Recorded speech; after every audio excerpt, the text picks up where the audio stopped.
Il était le médecin le mieux payé de l'hôpital.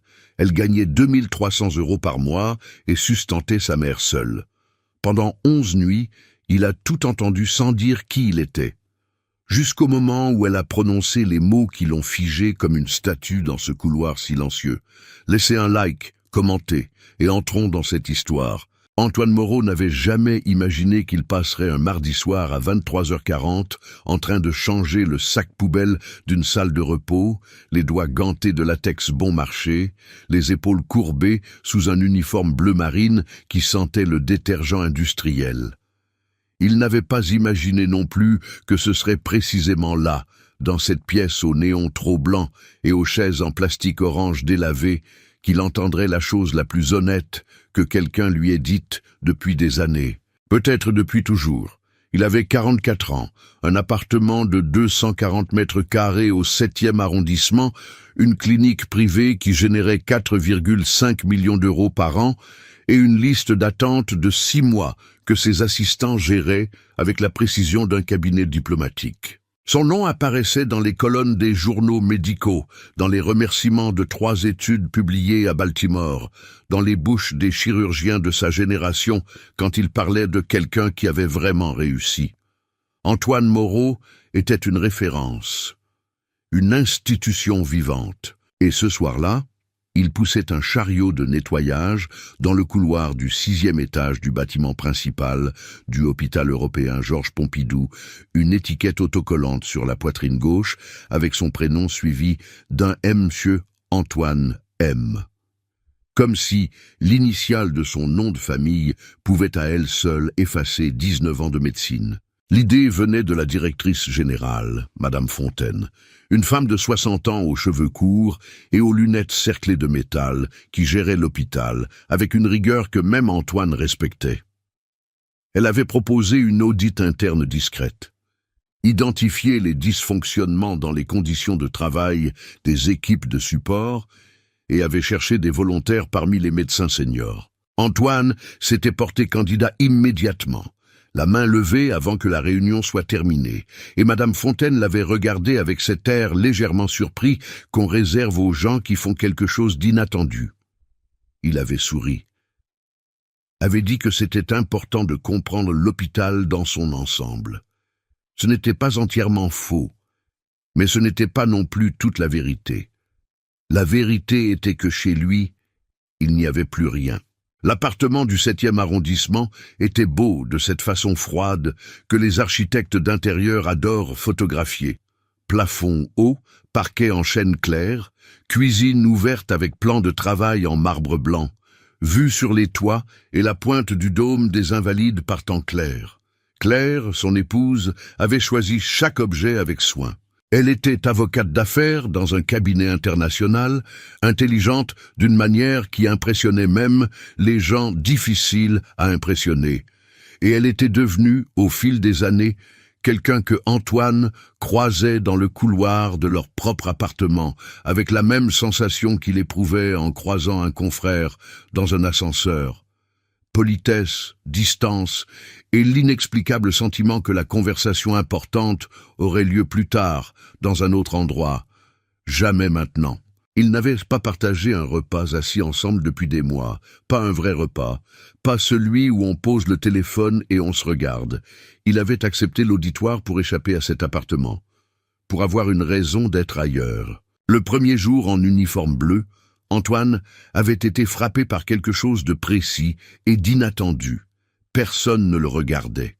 Pas dans le sens ordinaire du terme, les gens le voyaient, évidemment, s'écartaient pour le laisser passer avec son chariot, parfois hochaient la tête en guise de remerciement vague, mais aucun regard ne s'attardait. Aucun sourire de reconnaissance, aucune petite inclinaison respectueuse, comme celle à laquelle il était tellement habitué qu'il ne la remarquait plus vraiment jusqu'à ce qu'elle disparaisse. Un interne qu'il avait lui-même formé 2 ans plus tôt était passé à 30 centimètres de lui, sans le voir. Antoine avait ressenti quelque chose qu'il aurait mis du temps à nommer. Pas de l'humiliation, non, quelque chose de plus complexe. Un soulagement étrange. Comme si pour la première fois depuis très longtemps, il pouvait simplement exister sans que son existence soit immédiatement interprétée. Le 6e étage abritait l'unité de soins intensifs cardiologiques et la salle de surveillance post-opératoire de haute complexité. C'était son étage, dans un sens profond. Il y avait opéré des centaines de fois, connaissait chaque couloir par les craquements du sol. Mais vu du chariot, la géographie changeait. Il remarqua des choses qu'il n'avait jamais remarquées. La fenêtre du fond du couloir de droite, dont le joint était décollé et laissait filtrer un courant d'air froid en novembre. Les marques sur le mur à hauteur de brancard qui s'accumulaient depuis des mois sans que personne les repeigne. La machine à café du couloir des infirmières qui rendait un bruit de gorge inquiétant avant chaque usage et qui pourtant fonctionnait encore, entourée de post-it d'encouragement rédigés par le personnel lui-même. Ce fut dans ces détails qu'il commença à voir l'hôpital autrement, et ce fut dans ces mêmes détails qu'il commença à remarquer Camille Dubois. Elle n'était pas difficile à remarquer pour qui savait regarder. C'était précisément ça, le paradoxe. Elle ne faisait rien pour attirer l'attention, et pourtant, quelque chose dans sa façon d'être dans un espace rendait cet espace différent. Antoine l'avait observée pour la première fois le 2e soir à travers la vitre de la chambre 614 alors qu'elle prenait les constantes d'un patient âgé. Le vieil homme était agité, gesticulait faiblement, et Camille avait tiré l'unique chaise de la pièce pour s'asseoir à hauteur de son regard, au lieu de rester debout comme le font la plupart des soignants pressés. Elle avait posé la main à plat sur le drap, à côté de la main du patient, sans toucher, juste là, disponible, et elle lui avait parlé avec les lèvres et les yeux pendant au moins 4 minutes, ce qui, dans un planton de nuit, représentait un luxe extraordinaire. 30 ans. Les cheveux châtains attachés en une tresse lâche qui tenait avec un élastique bleu ciel, les yeux légèrement bridés, d'un brun chaud qui paraissait ambré sous la lumière artificielle du couloir. Elle marchait avec cette efficacité particulière des gens qui savent exactement où ils vont et pourquoi, sans jamais sembler pressés, même quand ils courent. Et elle connaissait le nom de tout le monde, pas seulement des patients, mais de tous. Elle avait salué Antoine le 2e soir avec un « Bonsoir Antoine », accompagné d'un regard direct et d'un sourire bref, comme si son prénom sur l'étiquette était une information suffisante pour que son existence soit pleinement reconnue. Pas de condescendance, pas d'indifférence, juste une présence. Il avait eu sur le moment la sensation étrange d'avoir été vu. Le 3e soir tomba un mardi. Antoine avait passé la soirée à nettoyer les couloirs du fond, à vider les poubelles des salles de repos, à recharger les distributeurs de gel hydroalcoolique le long du mur nord. À 23h40, il était dans la petite salle de repos du personnel de l'aile gauche, une pièce rectangulaire, avec un canapé affaissé, un micro-ondes taché et un tableau d'affichage couvert de feuilles de roulement et de mémos syndicaux, en train de nouer le sac poubelle plein quand des voix de femmes arrivèrent depuis le couloir. La voix de Sophie était reconnaissable, grave, avec ce débit légèrement rapide et ce rire en rafale qui précédait toujours la chute d'une blague. Antoine l'avait entendue plusieurs fois depuis le début de la semaine. Elle travaillait le même planton que Camille. Elle semblait amie de longue date, avec cette complicité particulière qui se construit dans les nuits difficiles partagées. Ce soir-là, elle sortait manifestement d'une urgence. Il l'entendit dans le ton de leur voix, légèrement décroché, ce relâchement physique et verbal qui suit les moments de tension intense. Antoine resta immobile. Il ne cherchait pas à espionner. Il allait sortir, dire bonsoir, reprendre son chariot. Mais quelque chose dans la conversation l'arrêta avant qu'il puisse bouger. Sophie demanda, sur ce ton semi-taquin qu'elle avait apparemment pour les sujets personnels, si Camille n'avait pas remarqué le nouveau médecin qui avait commencé à apparaître dans l'unité. Camille rit doucement, ce petit rire qui semblait toujours légèrement surpris par lui-même, comme si elle ne l'avait pas tout à fait prévu. « Non », dit-elle simplement. Il y eut un bref silence, des pas lents dans le couloir, celui de 2 personnes qui marchaient sans destination particulière, juste pour bouger après des heures debout. Et puis, la voix de Camille reprit, plus basse, avec une qualité différente dans le timbre, pas sentimentale, pas mélancolique, quelque chose de plus réfléchi et de plus vrai. Mais il y a un médecin dans cet hôpital que j'admire vraiment. Je ne sais même pas s'il sait que j'existe, mais quand j'assiste à une de ces opérations par le hublot, on dirait qu'il parle aux patients même sur la table. Il prend soin d'une façon qui ressemble à de l'amour. Ça doit être très solitaire d'être aussi bon et que personne ne te voit vraiment. Antoine ne bougea plus. La respiration s'arrêta d'abord. Puis les pensées, cette cascade ordonnée de raisonnements dont il ne se séparait jamais, même en dormant, même en rêvant, même dans les rares nuits où il s'accordait quelque chose qui ressemblait au repos. Tout cela se tut d'un coup. Il reconnut le cas. Elle décrivait une plastie valvaire mitrale qu'il avait réalisée 3 semaines plus tôt.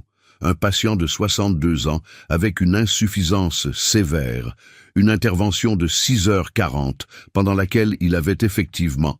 Oui, c'était une habitude ancienne, une chose que personne n'avait jamais mentionnée devant lui. Il avait effectivement murmuré au patient endormi pendant qu'il travaillait. Pas des paroles médicales, des petites choses. On y est, voilà, encore un peu. Comme on parle à quelqu'un qu'on ramène de loin. Il n'avait pas su que quelqu'un regardait par le hublot cette nuit-là. Il n'avait pas su que ce quelqu'un avait retenu ce détail. Et il n'avait absolument pas su que ce quelqu'un dirait un jour, à voix haute dans un couloir vide de nuit, que ça ressemblait à de l'amour. Le sac poubelle était toujours dans ses mains. Il le posa doucement sur le sol, sans bruit, comme s'il avait peur que le moindre son brise quelque chose de fragile dans l'air autour de lui. Les voix de Sophie et de Camille s'éloignaient déjà dans le couloir, reprenant leur ton habituel, légères à nouveau, évoquant la machine à café du fond qui allait finir par rendre l'âme. Antoine resta debout dans la salle de repos déserte, les gants encore aux mains, la lumière blanche des néons dessinant des ombres carrées sur le sol en lino beige. Ça doit être très solitaire d'être ainsi ton baume et que personne ne te voit vraiment. Il ne savait pas encore ce que cette phrase allait lui faire. Il savait seulement qu'elle avait touché quelque chose qu'il croyait avoir appris à ne plus sentir. Les jours suivants se déroulèrent avec cette qualité particulière des choses qu'on observe différemment, parce qu'on sait désormais qu'elles existent vraiment. Antoine ne changea rien à sa routine de l'audit. Il continuait à se présenter à 21h à l'accueil du personnel, à récupérer son chariot dans la réserve du sous-sol, à parcourir les mêmes couloirs avec les mêmes gestes lents et précis.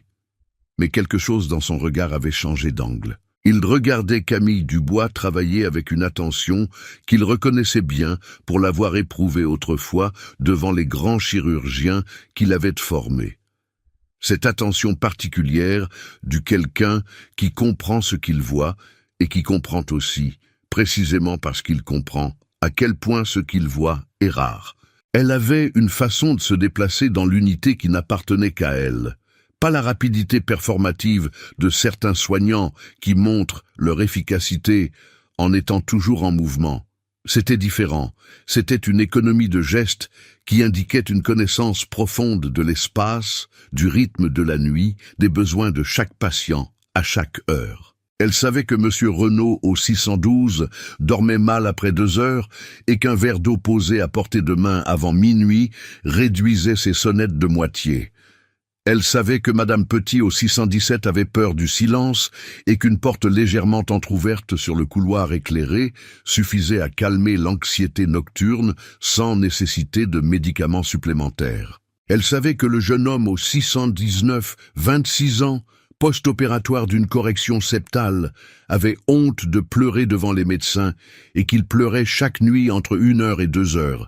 Et elle passait dans sa chambre à 1h15 sous prétexte de vérifier les paramètres et restait 5 minutes sans rien dire de particulier, juste présente, jusqu'à ce qu'il se calme. Antoine l'avait observé depuis le couloir, ce soir-là, par l'espace étroit de la porte entr'ouverte. Il avait vu Camille s'asseoir au bord du fauteuil visiteur, les mains posées sur les genoux, et dire au jeune homme avec une voix égale et sans apitoiement excessif « C'est normal d'avoir peur après. Votre corps a traversé quelque chose d'important. Laissez-le se plaindre un peu. » Le jeune homme avait souri malgré lui. Antoine avait dû reculer dans le couloir parce qu'il sentait quelque chose monter dans sa gorge qu'il ne savait pas très bien identifier. Il nota dans le carnet de l'audit, le soir même, en rentrant dans le vestiaire, personnel de nuit disposant d'une autonomie clinique informelle supérieure à ce que les protocoles reconnaissent. Recommandation revalorisée. Puis il referma le carnet et resta assis sur le banc du vestiaire pendant plusieurs minutes, les coudes sur les genoux, les yeux dans le vide. Ce n'était pas uniquement professionnel. Il savait que ce n'était pas uniquement professionnel. Il refusait encore de nommer ce que c'était d'autre. Le jeudi de la 2e semaine, il pleuvait sur Paris d'une façon dense et continue, ce genre de pluie de novembre qui s'insinue sous les manteaux et transforme chaque trajet en une négociation avec le froid.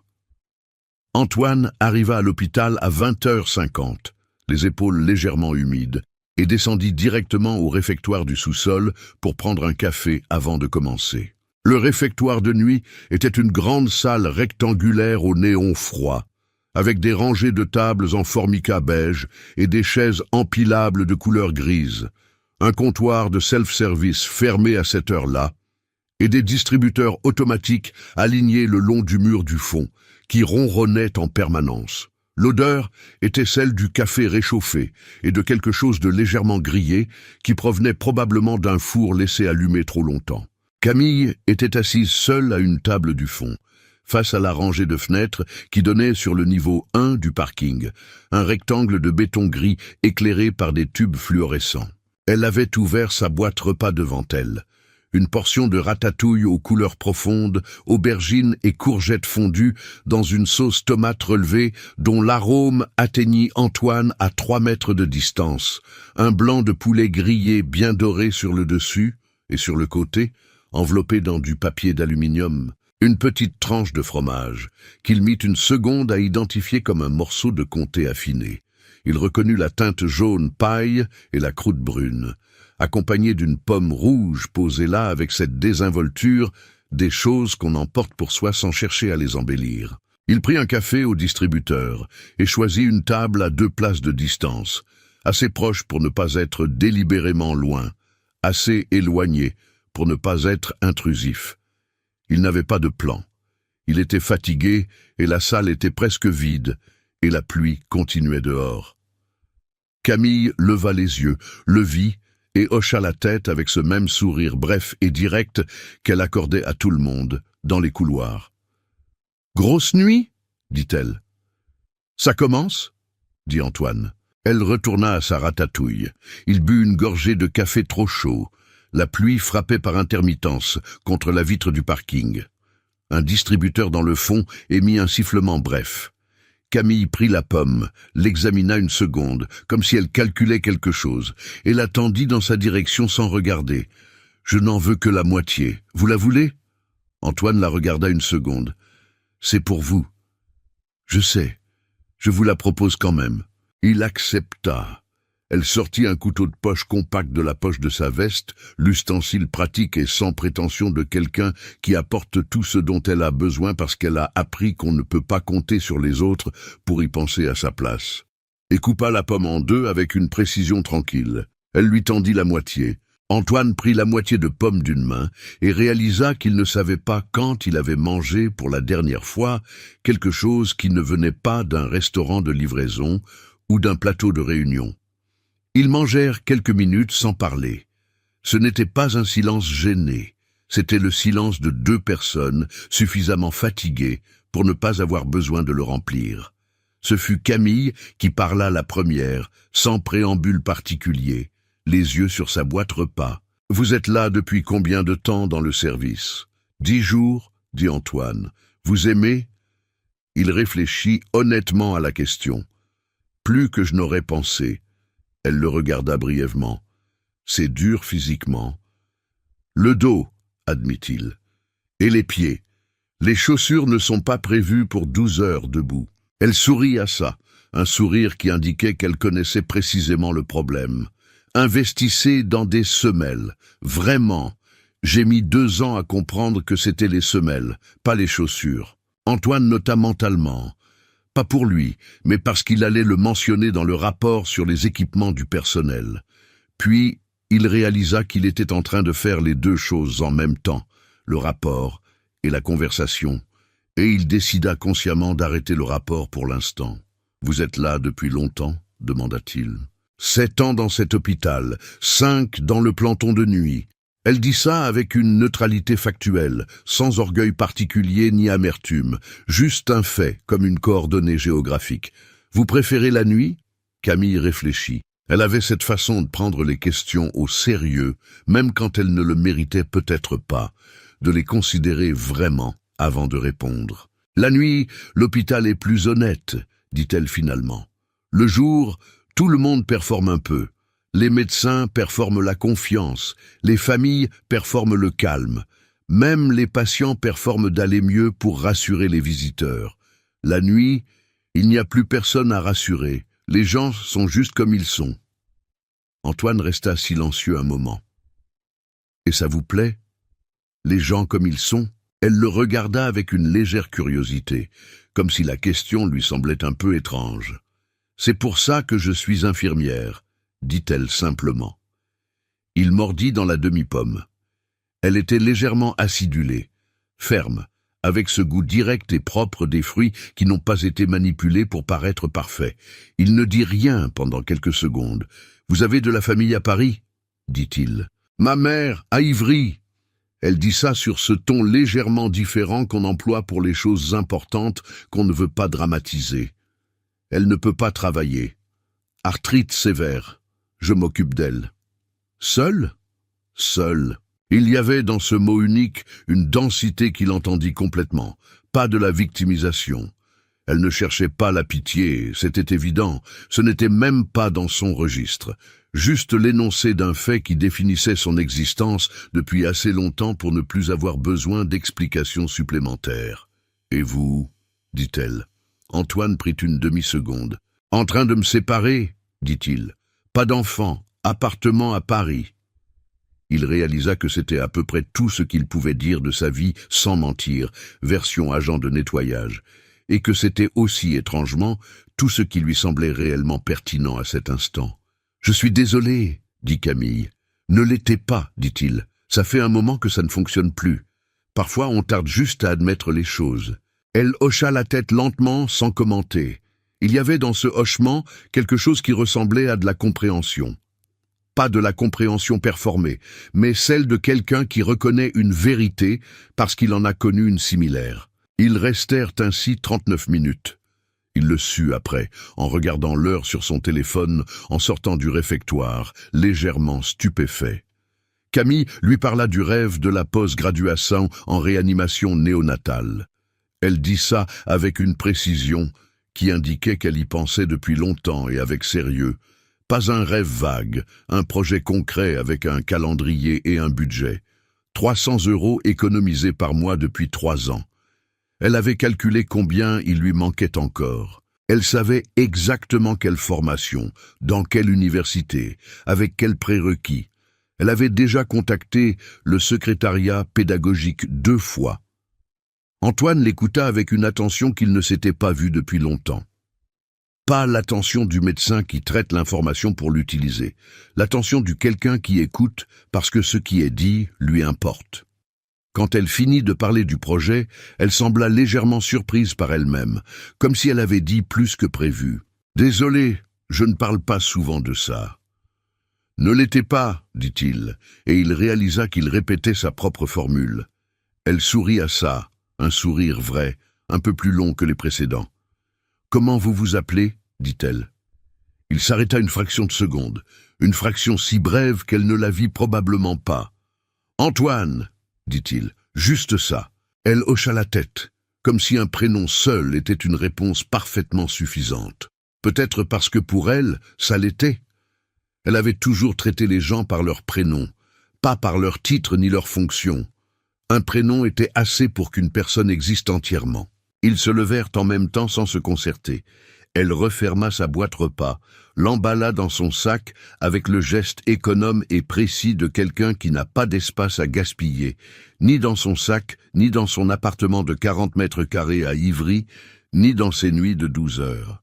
Antoine reprit son café à moitié refroidi. Ils remontèrent ensemble dans l'ascenseur jusqu'au 6e étage sans parler, et à la sortie de l'ascenseur, leurs chemins se séparèrent naturellement. Elle vers l'aile gauche, lui vers le chariot qui l'attendait dans le local de ménage. « Bonne nuit, Antoine », dit-elle sans se retourner. « Bonne nuit », dit-il. Il poussa le chariot dans le couloir nord et travailla jusqu'à 4 heures du matin avec cette conscience étrange que quelque chose s'était légèrement déplacé dans sa géographie intérieure. Pas de façon spectaculaire, rien d'explosif, rien de cinématographique. Juste le sentiment discret et durable que la demi-pomme tendue sans façon valait peut-être plus, en termes de quelque chose d'essentiel et d'innommable, que les 4,5 millions d'euros annuels de la Moreau-médecine de précision. Il ne savait pas encore quoi faire de cette pensée. Il la laissa dans un coin, comme on pose quelque chose de fragile sur une étagère haute. Les nuits suivantes s'installèrent dans une routine qui n'avait de routine que l'apparence. Antoine faisait les mêmes gestes, chariot, couloir, sac poubelle, gel hydroalcoolique, mais il les faisait différemment, avec une présence à lui-même qu'il n'avait pas ressentie depuis longtemps. Il remarqua des choses qu'il n'aurait jamais remarquées autrement. La façon dont la lumière du couloir nord changeait de teinte entre minuit et 3 heures du matin, passant d'un blanc froid à quelque chose de plus jaunâtre, à mesure que certains tubes fatiguaient. Le bruit caractéristique de l'aile de soins intensifs, ce murmure électronique constant, oscillation de moniteurs et respirateurs, qui finissait par ressembler à une respiration collective de l'hôpital lui-même. L'odeur particulière du couloir, à l'heure où le service de livraison des repas du lendemain passait dans les sous-sols, une odeur tiède et vaguement sucrée qui remontait par les grilles de ventilation et contrastait avec l'antiseptique du plateau. Il observa Camille travailler encore. Il ne cherchait plus à se justifier cette observation. Elle était devenue une donnée en lui, quelque chose d'aussi naturel que regarder par la fenêtre quand on passe devant. Elle avait une façon de noter les informations dans le dossier numérique de chaque patient qui différait légèrement de ce qu'il voyait habituellement. Elle ajoutait systématiquement, en bas de la case « Observation », une ligne courte sur l'état émotionnel. Non pas « patient agité » ou « patient coopératif » comme dans les formules standards, mais des précisions d'une autre nature, préoccupé par sa femme à la maison. Moins angoissé ce soir, a bien dormi 2 heures. Demande souvent l'heure, lui rappeler qu'on est là. Des lignes que les médecins de jour lisaient rarement probablement, mais qui étaient là, déposées chaque nuit avec la régularité tranquille de quelqu'un qui croit à la valeur de ce qu'il fait, même sans témoin. Antoine les lut un soir en passant près d'un poste de travail laissé ouvert. Il s'arrêta plus longtemps que nécessaire. Il reconnut dans ces lignes quelque chose qui ressemblait à sa propre pratique chirurgicale, la part qu'il n'avait jamais appris à nommer dans aucun cours, cette attention au fait que le corps sur la table était aussi quelqu'un qui avait peur, et que la peur faisait partie du diagnostic au même titre que la tension artérielle. Peu la primera vez, depuis des années, il eut le sentiment précis que quelqu'un d'autre partageait quelque chose d'essentiel avec lui, sans le savoir. Le vendredi de la 2e semaine, ils se retrouvèrent au réfectoire à la même heure, sans s'être donné rendez-vous. Camille avait une soupe cette fois, dans un thermos qu'elle débouchait avec le même geste économe et précis de toujours, et un bout de baguette dans du papier d'aluminium. Antoine avait pris un sandwich au distributeur, fromage et jambon dans un pain de mie plastifié, et il en fut légèrement honteux sans pouvoir expliquer exactement pourquoi. Elle regarda le sandwich sans commentaire, puis dit « Il y a une boulangerie sur le trajet entre Ballard et l'hôpital qui fait des sandwichs au poulet rôti et cornichons pour 2,50 €. Il les prépare l'après-midi, ils sont encore bons le soir. » « Je viens du côté opposé, dit-il. »« Alors vous prenez le mauvais chemin, dit-elle, et ce fut dit avec ce ton légèrement amusé, sec et sans malice qui lui appartenait spécifiquement. Il rit à ça, vraiment.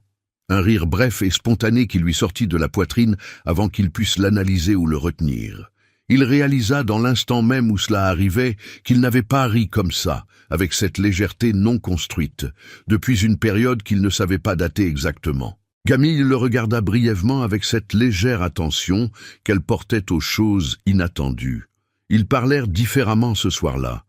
La première fois avait eu la qualité des premières conversations, cette légère prudence de la cartographie mutuelle. Là, quelque chose s'était ajusté.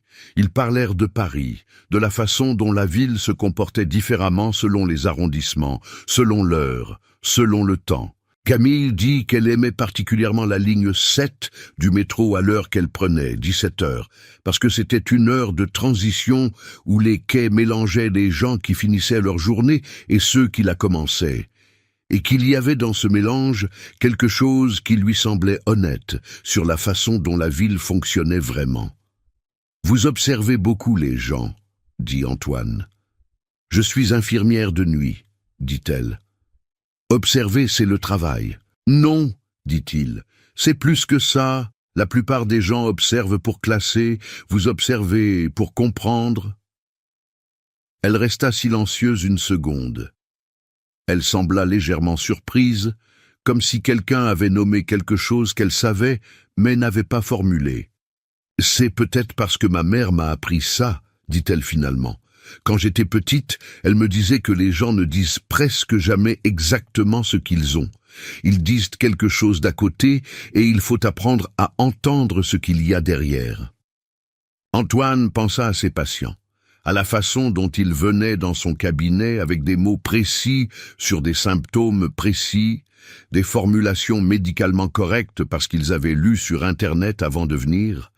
Et comment derrière toutes ces formulations, il y avait toujours la même chose, la peur, formulée différemment selon la personnalité et le niveau social et l'histoire personnelle, mais toujours là, toujours la même, la peur de disparaître ou de perdre quelqu'un. « Votre mère a l'air d'une femme sage, » dit-il.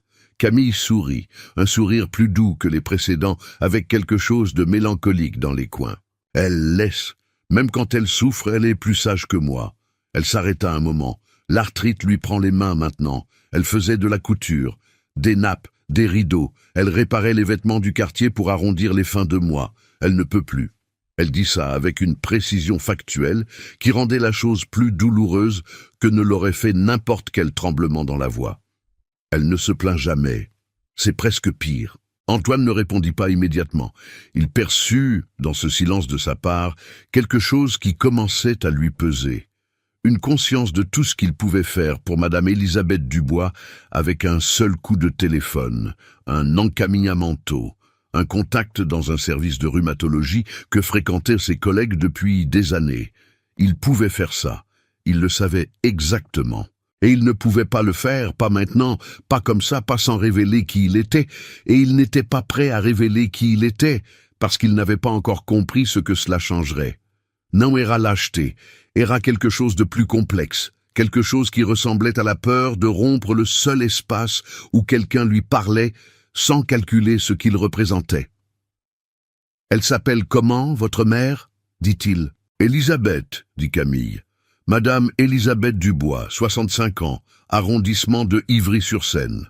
Elle dit ça avec une légère autodérision, comme si elle imitait le format d'un formulaire administratif. Je l'appelle maman. Antoine sourit malgré lui. Il rentra cette nuit-là dans l'appartement du 7e arrondissement à 4h45 du matin. Claire dormait, ou était dans leur chambre, en tout cas, la porte fermée. Il s'assit dans la cuisine ouverte au marbre blanc et prépara un thé sans allumer les lumières, juste avec le halo de la ville qui entrait par les fenêtres. Paris de nuit à cette heure-là était d'une beauté abstraite et un peu irréelle, les toits sombres et les points lumineux distants, le dôme des Invalides, à peine visible dans la brume légère. Il resta assis là un long moment, à regarder cette ville qu'il habitait depuis 19 ans, et qui ce soir lui semblait appartenir davantage à Camille Dubois, qui la traversait en ligne 7 à 17 heures, avec ses yeux qui observaient sans classer, qu'à lui qui y vivait dans 240 mètres carrés sans vraiment l'habiter. Il s'endormit sur le canapé du salon sans l'avoir décidé, le thé encore dans les mains. Ce fut la directrice Fontaine qui mit fin à l'auditoire 2 jours plus tôt que prévu. Antoine l'apprit par un message sur son téléphone professionnel, le seul qu'il gardait allumé sous son uniforme en mode silencieux.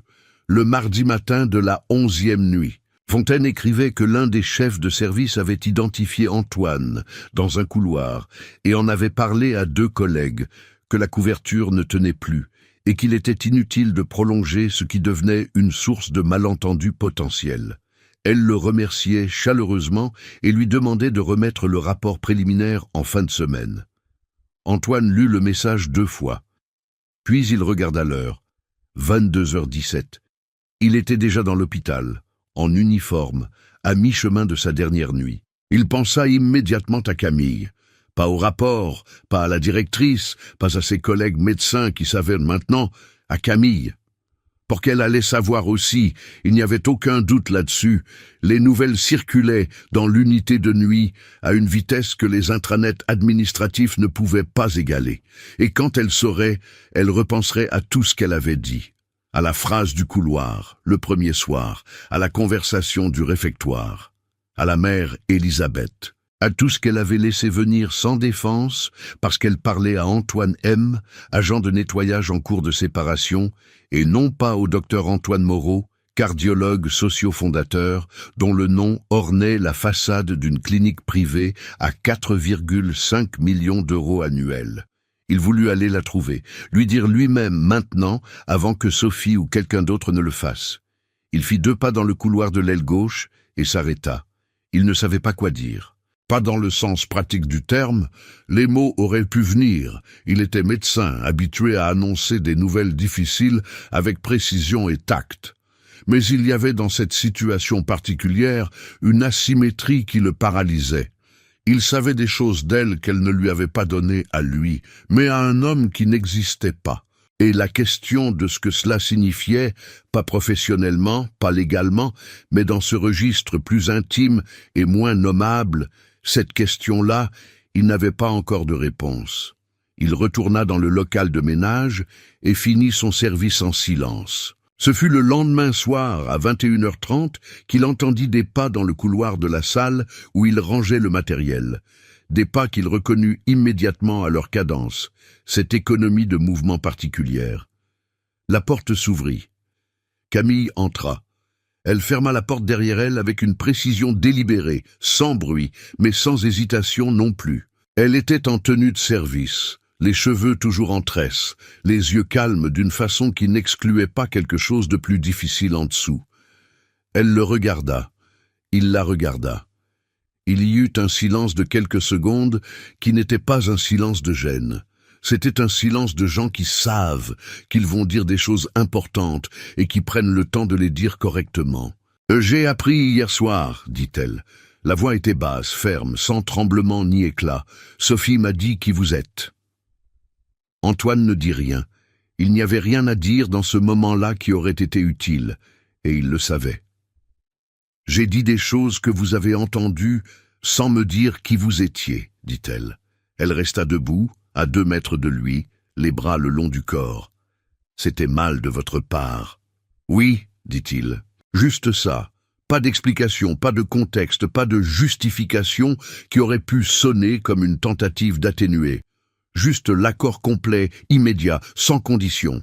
Elle sembla légèrement surprise par cette absence de défense. Elle s'y était probablement préparée, aux excuses construites, aux explications professionnelles, à l'argument de l'audit institutionnel.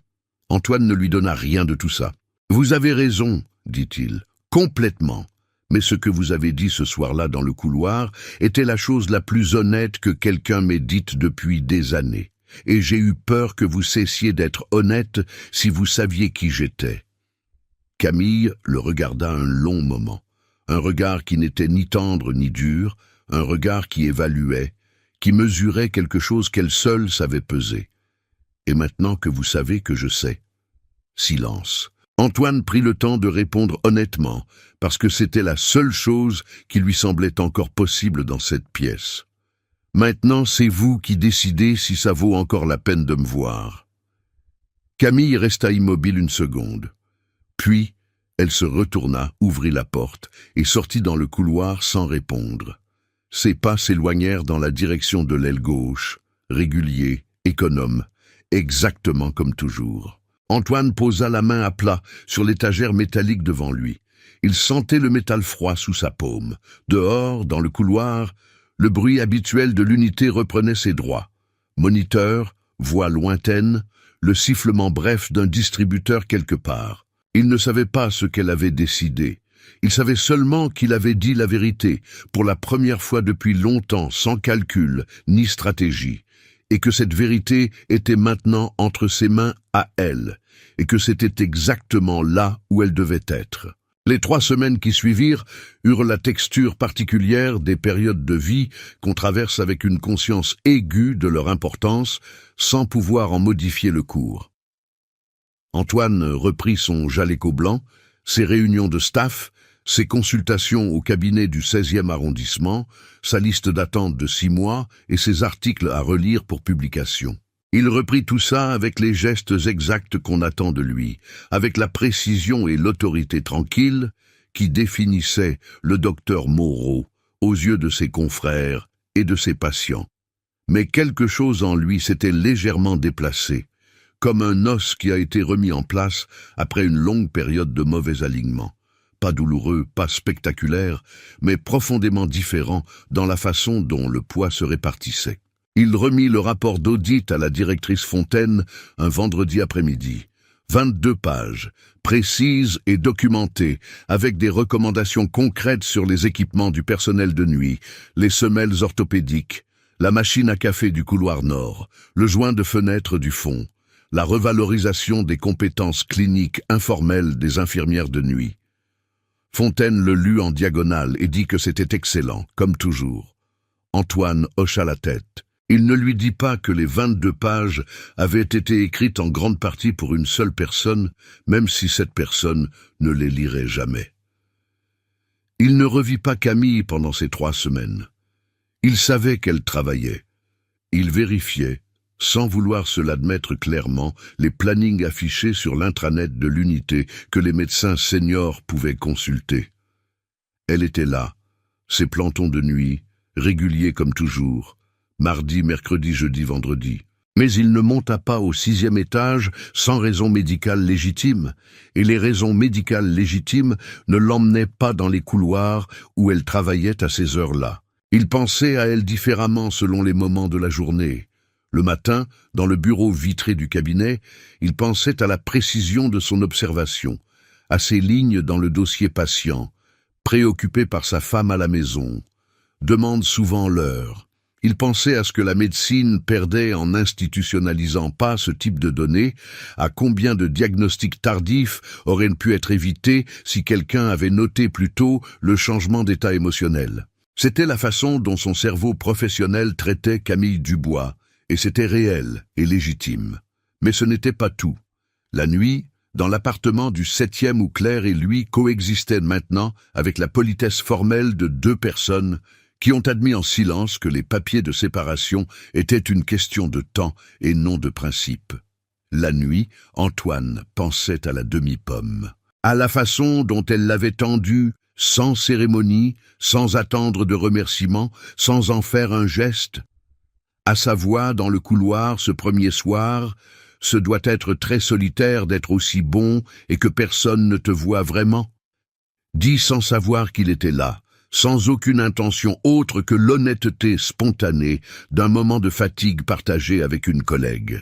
Non era de l'admiration, même si c'était aussi de l'admiration. Non era de la curiosité, même si c'était aussi de la curiosité. C'était quelque chose de plus difficile à nommer, quelque chose qui ressemblait à la reconnaissance de voir quelqu'un vivre d'une façon qui vous rappelle que vous aviez un jour une idée précise de ce que vous vouliez être et que le chemin vous en a éloigné sans que vous le remarquiez vraiment. Il avait voulu être médecin pour ça au départ, pour la présence, pas pour la liste d'attente de 6 mois, pas pour les 4,5 millions d'euros annuels, pas pour les articles publiés à Baltimore. Pour la présence exacte que Camille Dubois offrait chaque nuit à des gens qui avaient peur dans des chambres d'hôpital. Ce fut un mercredi matin, 3 semaines après la nuit du local de ménage, qu'il prit une décision. Pas une décision dramatique. Il ne courut pas, n'envoya pas de message, ne fit rien de cinématographique.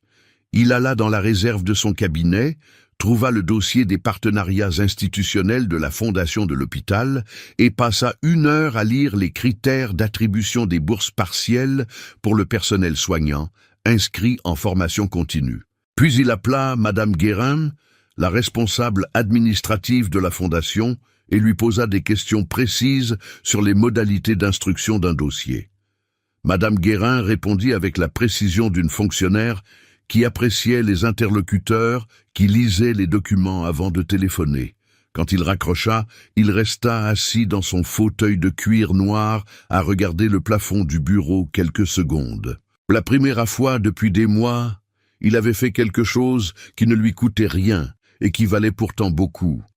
Le vendredi de cette même semaine, à 17 heures précises, il sortit de l'immeuble en calça grise et chemise blanche. Pas de cravate, pas de jaleco, pas de montre en acier qui signalait à distance sa position dans la hiérarchie sociale, avec 2 cafés dans un sac en papier Kraft d'une boulangerie de la rue du Commerce. Il marcha jusqu'à la station Ballard. Il s'arrêta à l'entrée de la sortie principale, les 2 cafés dans les mains, et attendit. Il n'était pas certain qu'elle viendrait. Il n'était pas certain qu'elle voudrait lui parler. Il avait calculé, autant qu'on peut calculer ces choses-là, que la probabilité était modérée. Elle n'était pas quelqu'un qui fuyait les confrontations, mais elle n'était pas non plus quelqu'un qui se laissait aller à des élans sentimentaux non justifiés. Si elle passait devant lui et continuait sans s'arrêter, il comprendrait. Il rentrerait avec les 2 cafés et ce serait une information claire et définitive.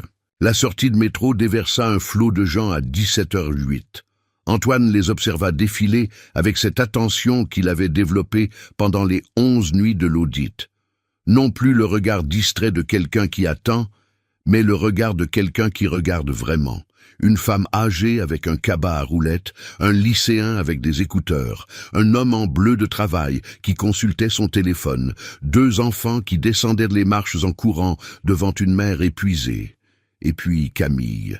Elle portait un manteau gris foncé sur sa tenue civile, un sac à bandoulière en toile, et elle regardait son téléphone en montant les marches. Elle le vit à 3 mètres de distance. Elle s'arrêta. Ils se regardèrent.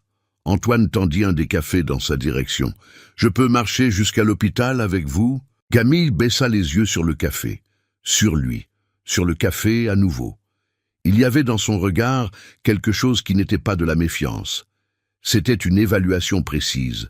Le même regard qu'elle portait sur une anomalie dans un bilan clinique. Ce regard qui cherche la cohérence entre les données disponibles. Elle prit le café. Elle ne dit ni oui ni non. Elle commença à marcher. Antoine marcha à côté d'elle. Les 10 minutes entre la station Ballard et l'entrée du personnel de l'hôpital se déroulèrent d'abord en silence.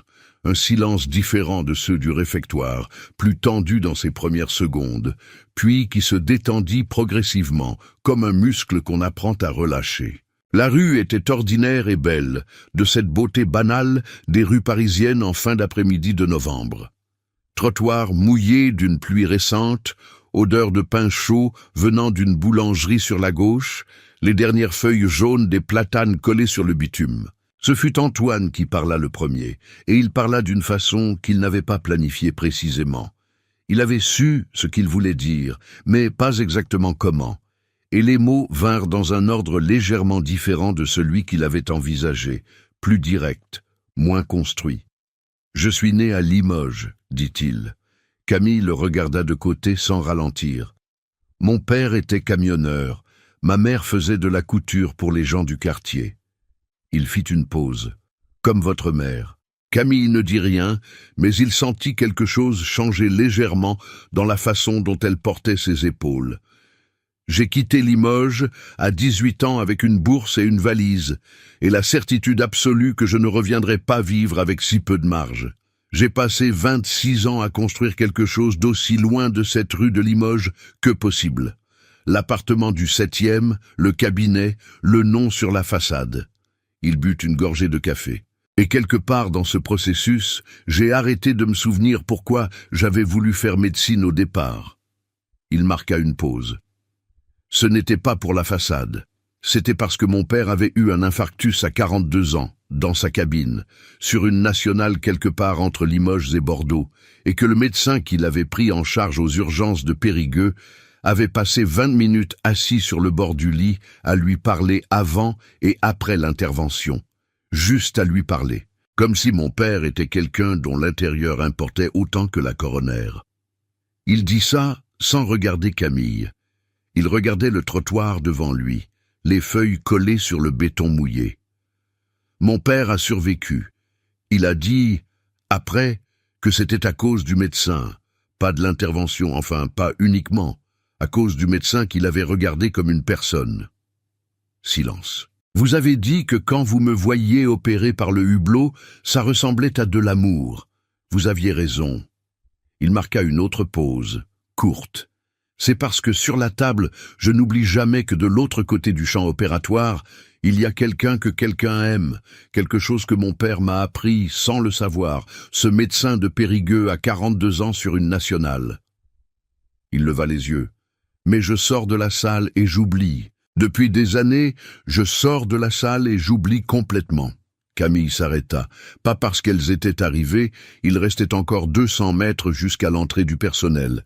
Elle s'arrêta au milieu du trottoir, devant une vitrine de pharmacie, et elle le regarda avec ce regard direct et sans décoration qu'elle avait pour les choses sérieuses. « Vous n'avez jamais dit ça à personne, dit-elle. Jamais. » Elle resta silencieuse plusieurs secondes, puis elle reprit sa marche. Il reprit la sienne à côté d'elle. « Alors merci de l'avoir dit maintenant, » dit-elle. Ce fut tout. Pas d'absolution, pas de sentence, juste l'accusé de réception simple et complet d'une personne qui comprenait le poids de ce qui venait d'être posé. Ils arrivèrent à l'entrée du personnel. Camille glissa son badge sur le lecteur. Elle se retourna une dernière fois vers lui.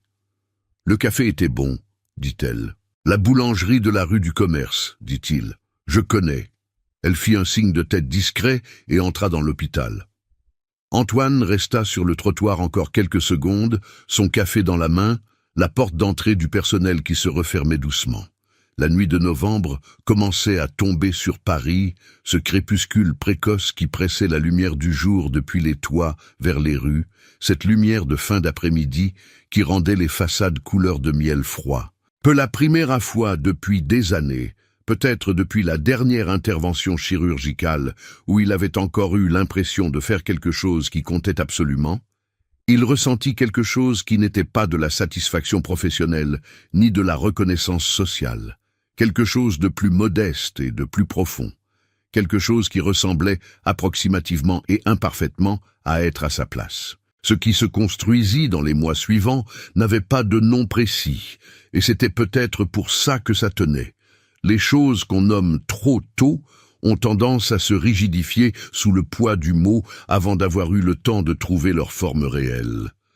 Camille et Antoine ne nommèrent rien. Ils marchèrent, ils burent du café, ils se parlèrent. Les marches du mardi et du vendredi devinrent une habitude avec la naturalité des choses qui ne sont pas décidées, mais qui s'installent parce qu'elles correspondent à quelque chose de vrai. Antoine était à la station Ballard à 17h, 2 cafés, tenue civile. Camille sortait du métro, prenait le café, commençait à marcher. 10 minutes de trottoir entre la station et l'entrée du personnel. 10 minutes pendant lesquelles Paris se comportait comme une ville ordinaire et eux comme 2 personnes ordinaires qui se parlaient sans l'écran d'aucun rôle social. Ils parlèrent de choses précises et de choses larges. Camille lui parla de son enfance, à Ivry-sur-Seine, le pavillon de la rue des Mouettes, le jardin de la mère Élisabeth avec ses tomates en été, les étés à économiser pour un billet de train jusqu'à La Rochelle, parce que la mer était la seule chose de grande qui ne coûtait rien. Elle lui parla de la première fois qu'elle avait accompagné une infirmière de nuit en stage, à 22 ans, et de la façon dont elle avait compris dans la première heure que c'était exactement ce qu'elle devait faire de sa vie. Pas une révélation spectaculaire, plutôt une reconnaissance tranquille, comme rentrer dans une pièce qu'on n'avait jamais vue, mais dont on connaissait déjà la disposition. Antoine lui parla de Baltimore, de l'hiver dans le Maryland, blanc et silencieux d'une façon que Paris n'était jamais, et des nuits dans les couloirs du Johns Hopkins où il avait compris pour la première fois ce que signifiait opérer à un niveau d'excellence absolue. Pas la compétition, pas la performance, mais cette concentration totale et sereine où le reste du monde disparaît, et il ne reste que la main, l'outil, le tissu vivant, et la responsabilité absolue de quelqu'un d'autre. Il lui parla de Claire aussi, avec la précision honnête de quelqu'un qui ne cherche ni à se justifier, ni à accabler. Deux personnes qui avaient été bien ensemble pendant un moment, puis qui avaient cessé de se regarder, puis qui avaient cessé de remarquer qu'elles avaient cessé de se regarder. Les papiers de séparation étaient signés depuis début décembre. L'appartement du 7e était en vente. Antoine avait pris un appartement provisoire dans le 15e, plus petit, moins parfait, avec une fenêtre de cuisine qui donnait sur une cour intérieure et des voisins dont il entendait parfois la télévision le soir. Il dormait mieux qu'il n'avait dormi depuis des années. Camille l'écouta parler de tout ça avec cette attention qui lui était propre, sans précipiter les réponses, sans remplir les silences par politesse. Elle posait des questions quand elle en avait, des questions précises qui indiquaient qu'elle avait vraiment entendu ce qui précédait. Et quand elle ne disait rien, son silence n'était pas un vide. C'était une présence, la présence de quelqu'un qui comprend que certaines choses n'ont pas besoin de commentaires pour être reçues. Un soir de janvier, ils prolongèrent la marche. Ce n'était pas prémédité. Camille avait du temps avant son planton. Antoine n'avait aucune raison de rentrer dans son appartement du 15e. Et ils marchèrent jusqu'au bord de la Seine, quai de Grenelle, où les péniches étaient amarrées dans l'obscurité hivernale, leur lumière jaune se reflétant dans l'eau noire. Il faisait froid, un froid sec et direct qui sentait l'hiver vrai, et ils marchaient suffisamment proches l'un de l'autre pour que leurs bras se frôlent de temps en temps sans que l'un ni l'autre ne s'en écarte. Camille s'arrêta un moment pour regarder la tour Eiffel au loin, cette façon qu'ont les Parisiens de l'ignorer pendant des années jusqu'à ce qu'une nuit particulière la rende visible à nouveau. « Je n'y suis jamais monté, dit-elle. « Moi non plus, dit Antoine. Elle le regarda avec une légère incrédulité. « Vous habitez Paris depuis 19 ans. Vous habitez Paris depuis 30 ans, dit-il. Elle réfléchit à ça et sembla trouver l'argument équitable. Elle sourit, ce sourire un peu plus long, avec cette lumière particulière dans les yeux qui apparaissait rarement et qui, quand elle apparaissait, avait tendance à rendre le reste de la rue légèrement moins important. Antoine sentit quelque chose, aperta nos pétaux qu'il n'essaya pas de nommer. Il le laissa être là. Ce fut en février qu'il alla à Ivry-sur-Seine. Il ne l'avait pas annoncé de façon formelle. Il en avait parlé une fois, sur le trottoir de la rue du Commerce, et Camille avait dit qu'elle allait demander à sa mère.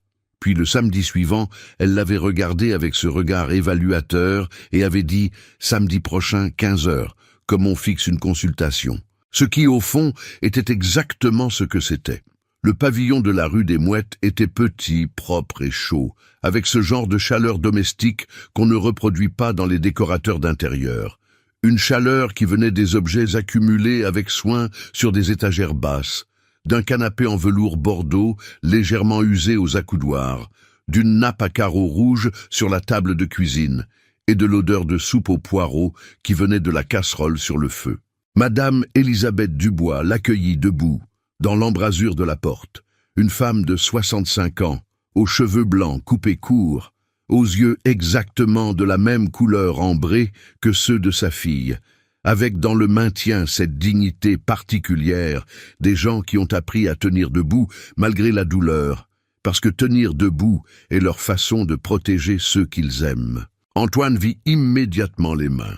Les articulations gonflées, la façon dont elle tenait la poignée de porte avec une prise légèrement décalée qui minimisait la pression sur les doigts. Il vit tout ça en une seconde, avec l'œil clinique automatique qu'on n'éteint jamais vraiment, mais il ne dit rien dans l'instant. Ils déjeunèrent tous les trois. La soupe aux poireaux, du pain, un gratin de pommes de terre que Madame Elisabeth avait préparé pour ne pas recevoir un docteur avec du réchauffé, dit-elle avec un sourire qui ressemblait à s'y méprendre à celui de Camille. Antoine mangea avec l'appétit réel de quelqu'un à qui on a servi quelque chose de vrai, et Madame Elisabeth sembla satisfaite de cette façon qu'ont les cuisinières de mesurer la qualité de l'accueil à la façon dont les assiettes se vident. Après le repas, pendant que Camille faisait la vaisselle, Antoine s'assit dans le salon avec Madame Elisabeth et prit le dossier médical qu'elle avait préparé avec une organisation méticuleuse. Ordonnances classées par date, bilan sanguin dans des pochettes transparentes, compte rendu rhumatologique soigneusement étiqueté. Elle lui tendit le dossier avec les 2 mains, ce geste de confiance précise des patients qui ont attendu longtemps d'être vraiment entendus. Antoine lut pendant 20 minutes. Il posa des questions sur la douleur nocturne, sur la raideur matinale, sur les traitements essayés et leurs effets. Madame Elisabeth répondait avec précision, sans dramatiser, ni minimiser, avec cette même économie de la plainte que sa fille avait héritée d'elle, ou transmise, ou les deux simultanément.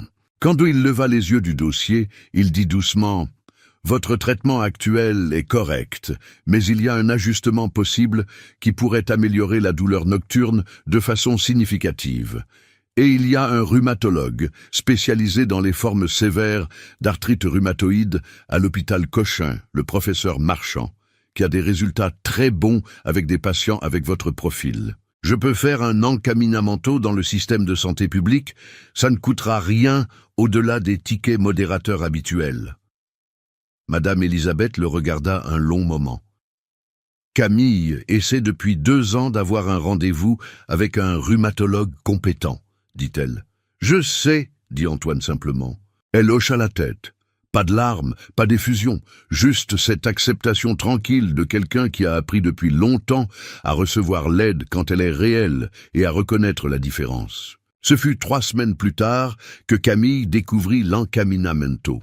Elle avait accompagné sa mère au premier rendez-vous avec le professeur Marchand, et en consultant les documents administratifs du dossier, elle avait vu le nom du médecin référent qui avait initié la démarche, Dr Antoine Moreau.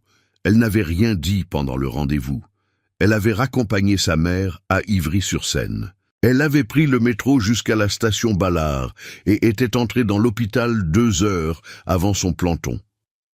Elle frappa à la porte de la salle de réunion du personnel médical, où Antoine finissait une réunion de service. Il la vit par la vitre, leva une main pour indiquer 2 minutes et sortit dans le couloir. Elle était debout face à lui, le manteau encore sur les épaules, le sac à bandoulière. Elle le regarda avec ce regard direct. « C'était vous, le médecin référent de ma mère. Ce n'était pas une question. »« Oui, dit-il. » Elle croisa les bras, pas avec agressivité, avec cette posture de quelqu'un qui prend de l'espace pour penser correctement. « Je ne vous avais pas demandé de faire ça. »« Non, dit-il. Pourquoi vous l'avez fait ?» Il la regarda. « Parce que c'était ce que n'importe quel collègue de santé ferait pour aider. Vous faites ça tous les jours pour des inconnus. Vous trouvez des ressources, vous orientez, vous facilitez l'accès. Ce que j'ai fait pour Madame Elisabeth, vous le faites en planton pour des patients que vous ne reverrez plus. » Camille resta silencieuse.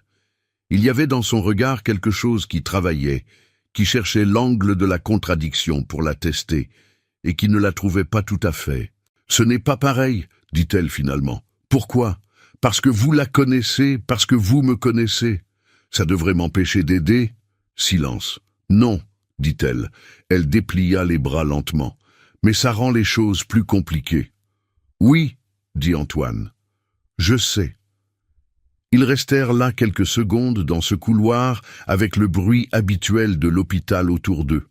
Des pas lointains, une porte qui se ferme, le murmure électronique des moniteurs qui venaient de l'unité. « Elle va mieux ?» dit-il. Camille prit une longue inspiration. Le professeur Marchand a modifié le traitement. Elle a dormi 2 nuits d'affilée sans douleur. Elle marqua une pause. 2 nuits. En 2 ans, c'est la première fois. Antoine ne dit rien. Il n'y avait rien à dire qui aurait amélioré ce fait. Camille hocha la tête doucement, comme pour clore quelque chose en elle-même. « Merci », dit-elle. Ce mot simple, dit avec précision, sans fioriture ni diminutif. Un merci qui était à la taille exacte de ce qu'il représentait. « De rien », dit-il, à la même taille. Les semaines de mars apportèrent avec elles le début du printemps parisien. Cette transition entre le gris de l'hiver et la lumière neuve qui prend une semaine ou deux à se décider vraiment, où les cerisiers du boulevard de Grenelle fleurissent parfois dans le froid, et où les terrasses des cafés se couvrent de gens en manteau qui boivent dehors par principe, avant même que la température le justifie. Antoine et Camille continuèrent les marches du mardi et du vendredi avec ce changement imperceptible mais réel d'une relation qui a traversé quelque chose de difficile et qui a tenu. Ce fut en avril qu'il lui parla de la bourse. Ils étaient assis sur un banc du quai de Grenelle après la marche du vendredi. Camille ne commençait son planton qu'à 21h ce soir-là, et ils avaient prolongé jusqu'à la Seine pour la 3e fois depuis janvier. La lumière de fin d'après-midi était dorée et oblique, ce genre de lumière de printemps parisien qui fait paraître les façades plus belles qu'elles ne sont et qui rend même les bords de Seine ordinaires légèrement extraordinaires. « J'ai quelque chose à te dire », dit Antoine. Camille le regarda. Il avait utilisé le tutoiement naturellement pour la première fois, sans y prêter attention, et elle ne l'avait pas relevé. La fondation de l'hôpital a un programme de bourse partielle pour le personnel soignant en formation continue. J'ai fait une démarche pour qu'un dossier soit instruit, ton nom, tes mérites, la formation en réanimation néonatale que tu veux suivre. Camille ne dit rien immédiatement. Il continua. C'est au nom de ton dossier professionnel, tes évaluations des 7 dernières années, tes observations cliniques dans les dossiers patients, les retours de tes chefs de service. J'ai demandé à Madame Fontaine de faire remonter le dossier en commission. Elle a accepté sans que j'aie besoin d'insister, elle connaissait déjà ton travail. Camille regardait la scène. Une péniche passait lentement, son moteur bas et régulier, son sillage élargissant les reflets dorés sur l'eau. « Tu l'as fait sans me demander, » dit-elle. « Oui. » Encore une fois. « Oui. » Elle se retourna vers lui. Il y avait dans son regard cette évaluation précise qu'il connaissait maintenant, cette façon de chercher la cohérence. « Et si je n'avais pas voulu ? Si j'avais voulu y arriver seul avec mes 300 € par mois ? Alors tu refuses la bourse, dit-il. Le dossier est instruit, la décision est à toi. Je n'ai fait que créer la possibilité. Ce que tu en fais ne m'appartient pas. » Elle resta silencieuse un long moment. La péniche avait disparu sous le pont. La lumière de printemps continuait son travail lent sur les façades. « D'égal à égal, dit-elle finalement. C'est ce que tu avais dit. C'est ce que j'avais dit. Tu penses vraiment que c'est ça, d'égal à égal, toi avec tes contacts et moi avec mes 300 € par mois ?» Antoine réfléchit honnêtement à la question, comme elle méritait d'être réfléchie. « Non, dit-il, ce n'est pas égal dans les ressources. Ça ne l'a jamais été et prétendre le contraire serait faux.